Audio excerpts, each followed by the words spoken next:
Hi guys, ഇന്ന് നമ്മൾ ഉണ്ടാക്കാൻ പോകുന്നത് ഒരു ഫ്രൈഡ് റൈസാണ്. പക്ഷേ ഇത് റൈസ് വെച്ചിട്ടല്ല ഉണ്ടാക്കുന്നത്, കീൻവ വെച്ചിട്ടാണ് ഉണ്ടാക്കുന്നത്.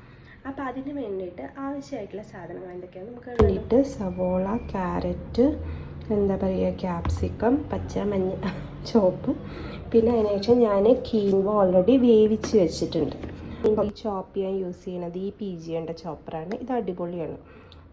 കുറച്ചുകൂടി നമ്മുടെ ടൈമൊക്കെ സേവ് ചെയ്യും. അപ്പം നമുക്ക് ഓരോരോ ഐറ്റംസായിട്ട് ചോപ്പ് ചെയ്യാം.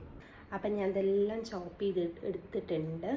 ക്യാരറ്റ്, സവോള, പിന്നെ മറ്റേ ക്യാപ്സിക്കും, പിന്നെ ഞാൻ കുറച്ച് ക്യാബേജും കൂടി എടുത്തിട്ടുണ്ട്. ഇനി കുറച്ച് പനീറും കൂടി ഫ്രൈ ചെയ്യണം. അപ്പം നമുക്ക് ബാക്കിയുള്ള കാര്യങ്ങൾ ചെയ്താലോ. അതിനുശേഷം നമ്മൾ സവോള പിന്നെ കുറച്ച് ക്യാബേജും എടുത്തിട്ടാണ് ആദ്യം വഴറ്റുന്നത്.